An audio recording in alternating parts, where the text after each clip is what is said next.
Halo semuanya, salam damai Kristus bagi kita semua. Kali ini saya ingin menyoroti salah satu hal yang penting, yang menurut saya ini sudah sangat-sangat biadab. Karena begini, ini terlepas dari apakah kalian setuju atau tidak dengan cara berpikir orang, dan ini kita menempatkan diri sebagai orang yang memiliki rasa kemanusiaan. Terlepas dari kalian beragama apa, terlepas dari kalian dari suku mana dan sebagainya, tapi kita melihat dari segi kemanusiaan. Jadi kemarin itu kan terjadi demo mahasiswa untuk beberapa hal. Tapi ada peristiwa yang sangat luar biasa, menyakitkan dari segi kemanusiaan, yaitu Ade Armando. Pak Ade Armando yang dipukul sampai babak belur, yang dianiaya sampai babak belur. Ini sangat luar biasa, kurang ajar. Nah, sebelum kita ke kasus Bang Ade Armando, Pak Ade Armando ini, mari kita lihat dulu apa sih sebenarnya yang menjadi penyebab aksi demo dari mahasiswa kemarin.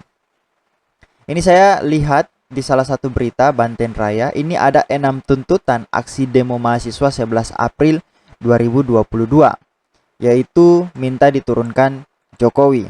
Nah, isi dari aksi demo itu ada 6 ya. 6 tuntutan ya. Yang pertama, mendesak dan menuntut Jokowi untuk bersikap tegas menolak dan memberikan pernyataan sikap terhadap penundaan pemilu 2024 atau masa jabatan 3 periode karena sangat jelas mengkhianati konstitusi negara, maksudnya agama lagi. Terlalu banyak membahas tentang agama. Konstitusi negara.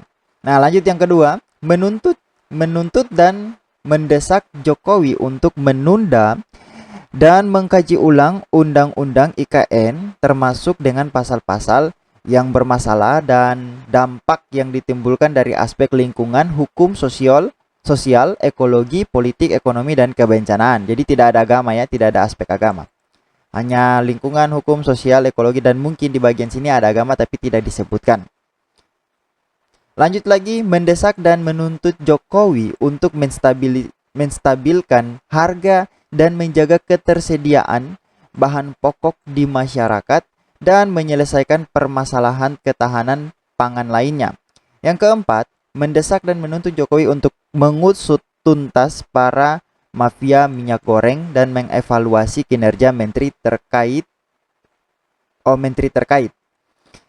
Yang kelima, mendesak dan menuntut Jokowi untuk menyelesaikan konflik agraria yang terjadi di Indonesia. Yang keenam, menuntut dan mendesak Jokowi Ma'ruf untuk berkomitmen penuh dalam menuntaskan janji-janji kampanyenya di sisa masa jabatannya.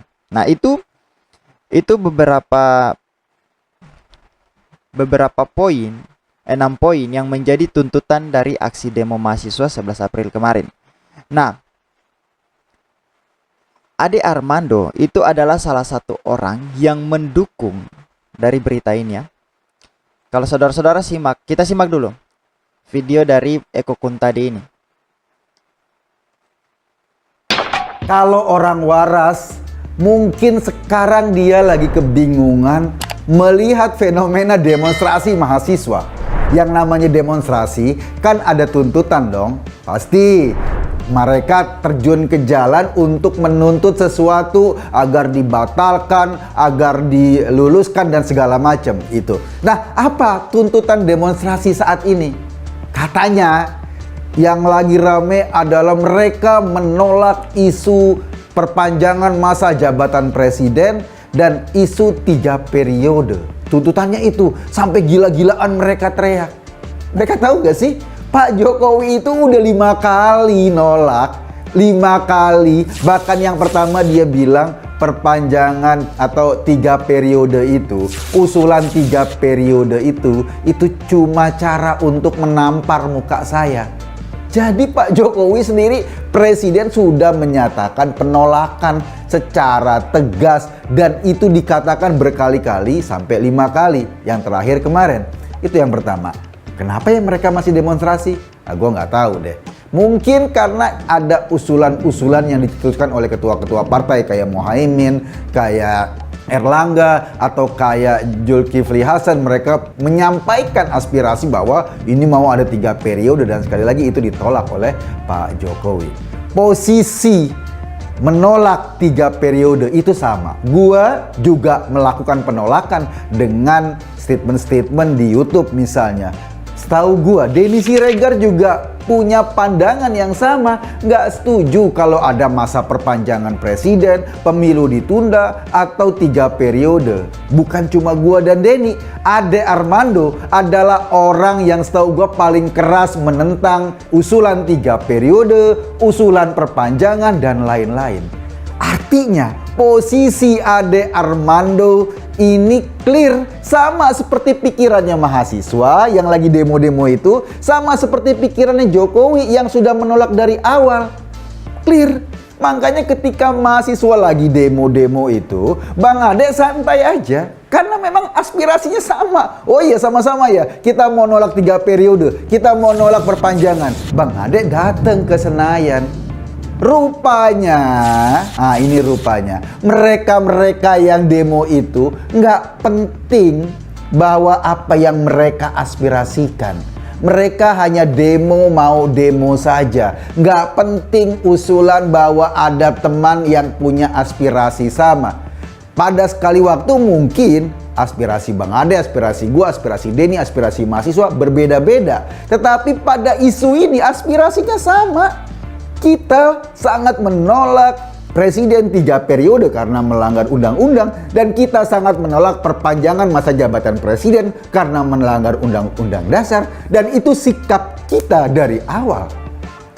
Makanya gua heran ketika Bang Ade santai aja ke sana, ada orang-orang yang memprovokasi, ada orang-orang bengis, ada orang-orang biadab di antara demonstran-demonstran itu, dan lelaki tua yang sangat berani, yang tidak pernah takut melontarkan pikirannya ini dipukuli sedemikian rupa. Dipermalukan, dihantam, dan dia babak belur di Senayan.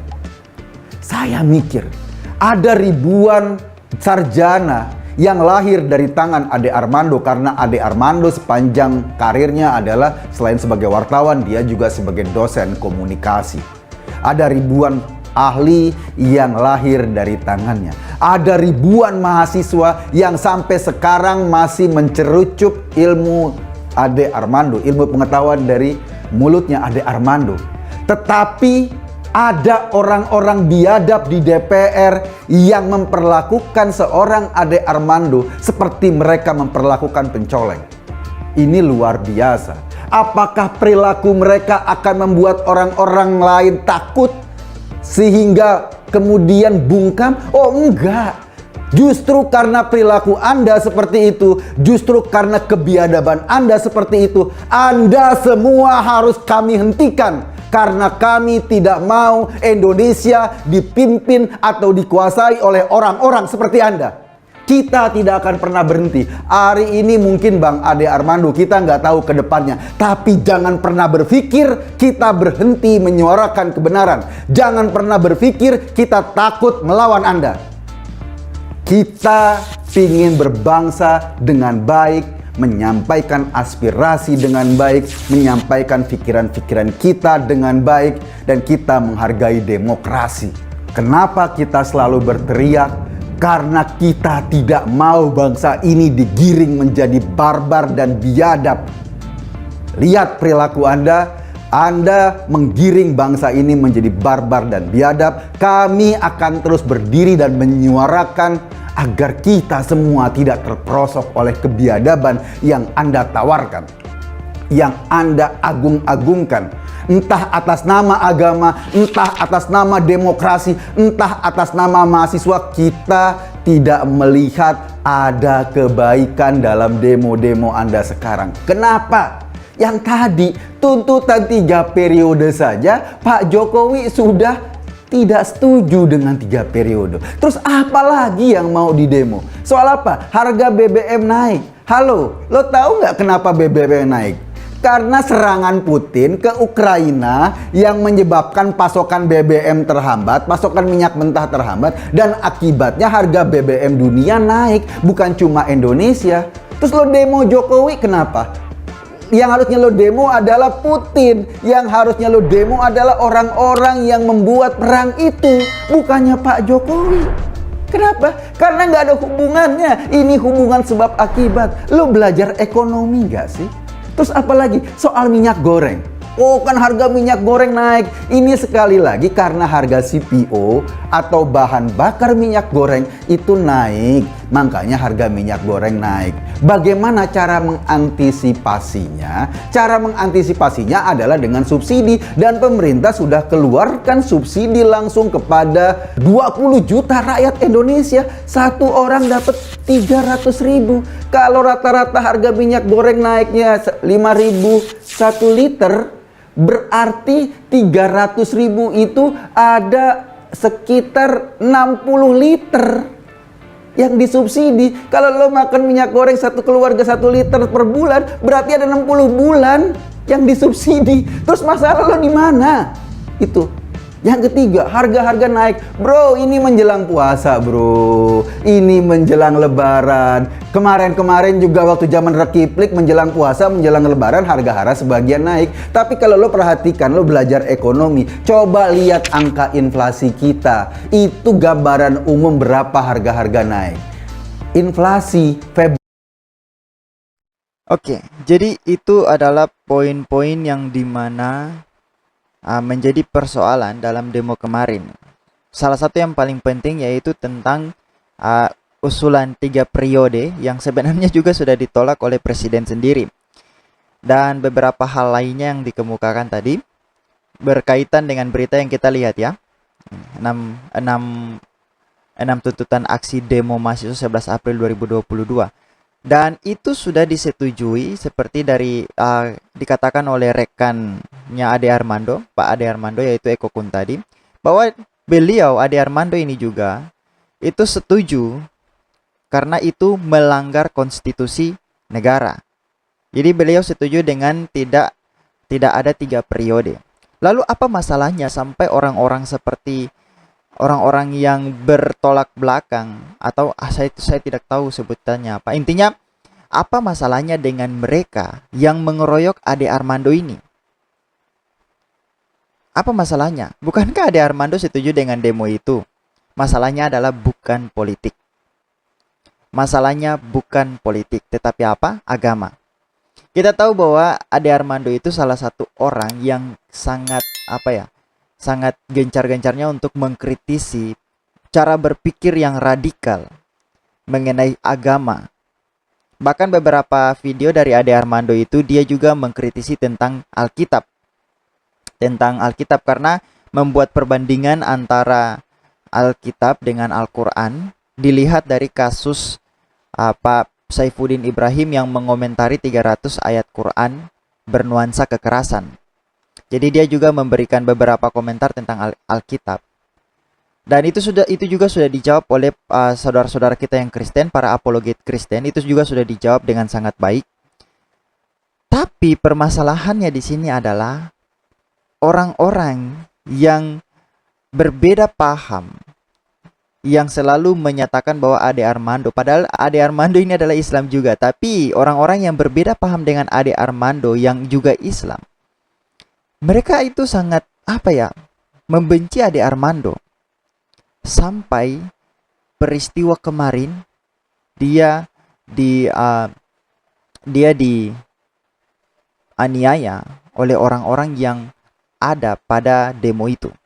Ini kronologisnya.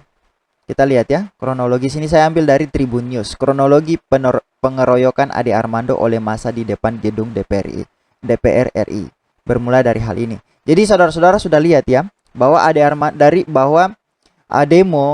demo yang dilakukan oleh mahasiswa itu menuntut salah satunya yaitu tentang 3 periode, dan itu Ade Armando setuju, makanya dia turun hanya untuk memantau. Kita lihat ya.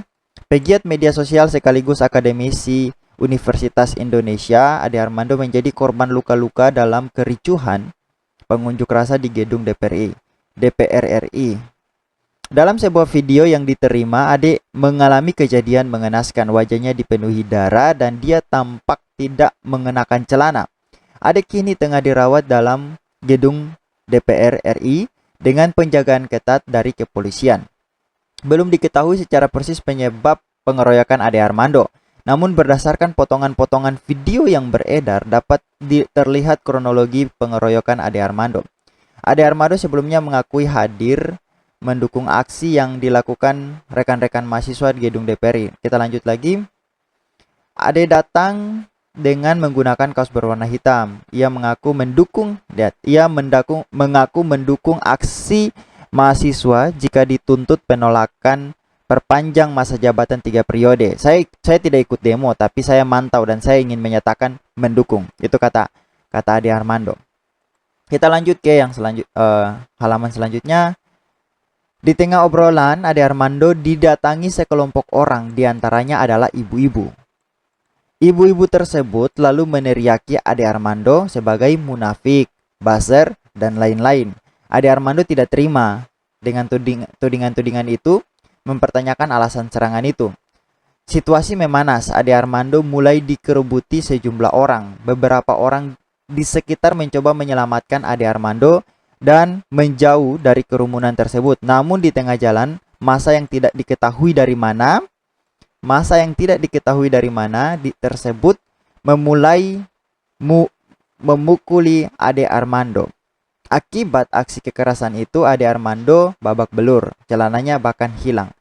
Beruntungnya, aparat kepolisian yang ada di dekat lokasi langsung bergerak mengevakuasi Ade Armando. Nah, itu adalah kronologi singkatnya.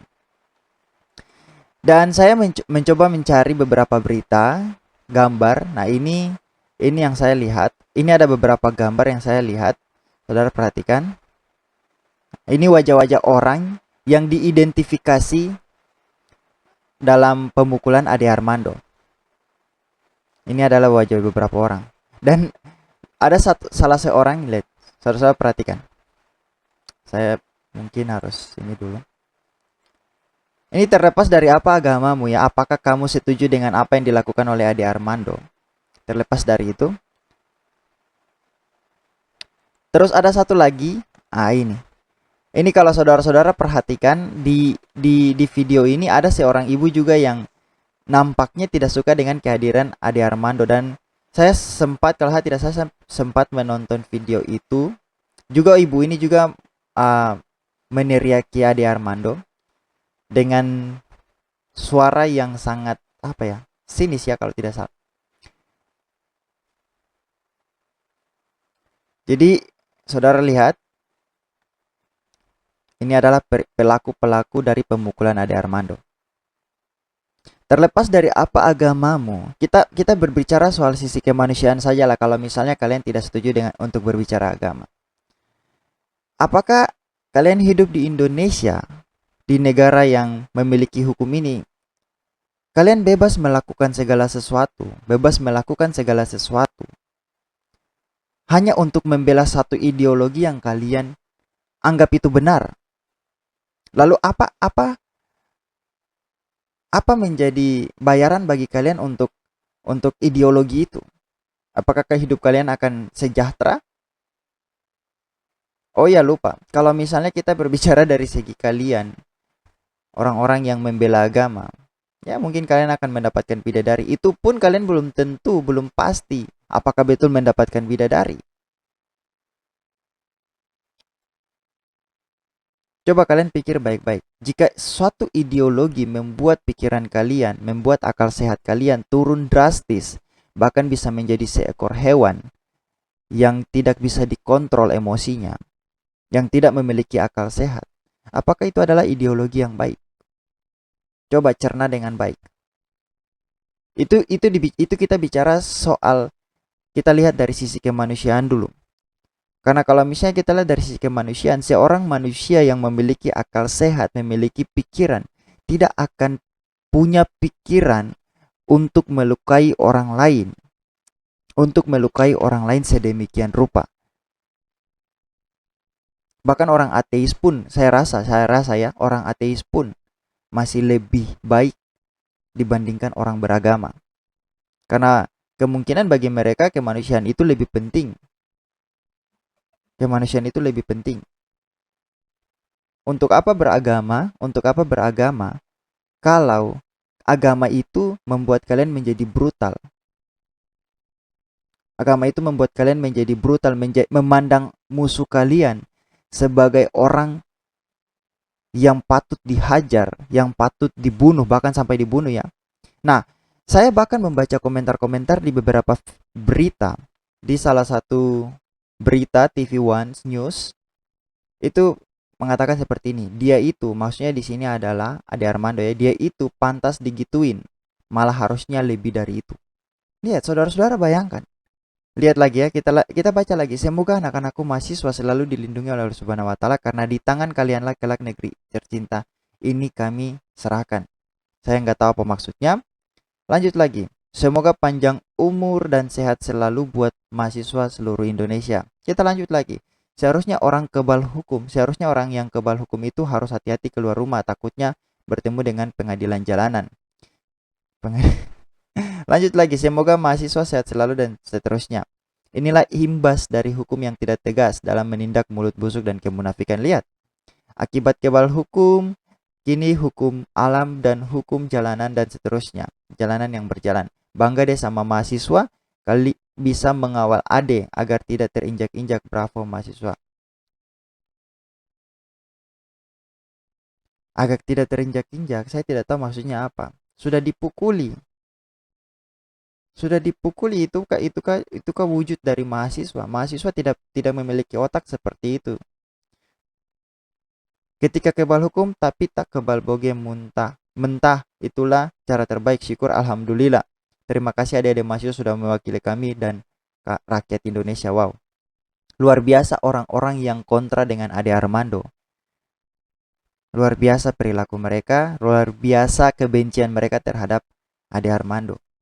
Tapi yang saya ingin katakan di sini, untuk apa kalian beragama? Memiliki paham satu ideologi yang membuat IQ, bahkan akal sehat kalian itu turun drastis, bahkan bisa menyerupai seekor hewan. Untuk apa?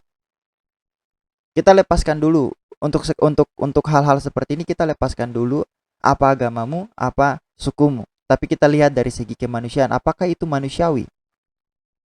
Apakah itu manusiawi? Pertanyaan untuk kalian. Nah, bagaimana dengan ajaran sendiri? Kalau dalam kekristenan kita sudah diancang-ancang untuk hal seperti ini, bahkan kita sudah diwanti-wanti oleh Tuhan kita Yesus Kristus. Dia sudah memberikan hukum yang paling luar biasa yang bisa disebut sebagai golden rule. Apa itu? Kita lihat. Lukas 6 ayat 35. Tetapi kamu kasihilah musuhmu dan berbuatlah baik kepada mereka, dan pinjamkan dengan tidak mengharapkan balasan, maka upahmu akan besar dan kamu akan menjadi anak-anak Allah yang maha tinggi, sebab ia baik terhadap orang-orang yang tidak tahu berterima kasih dan terhadap orang-orang jahat.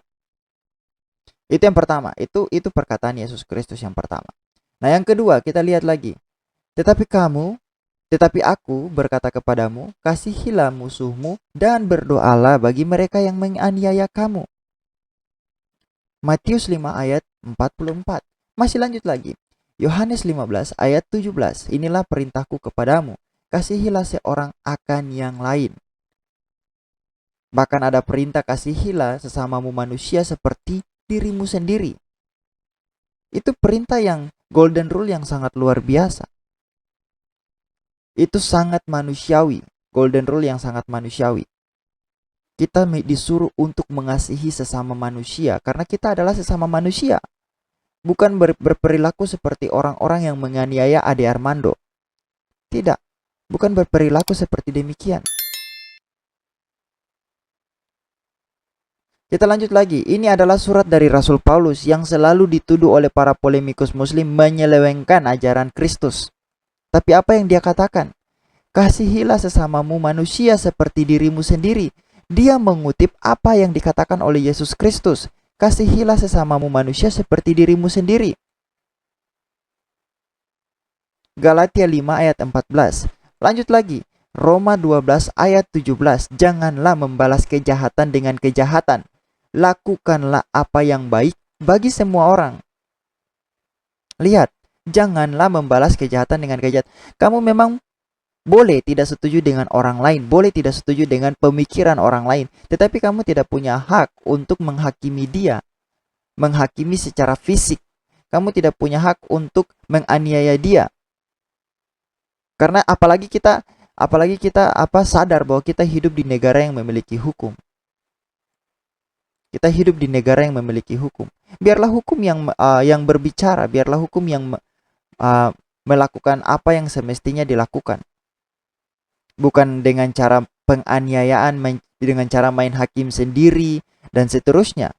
Itu bukan perilaku dari seorang manusia, lebih tepatnya seekor binatang. Lanjut lagi.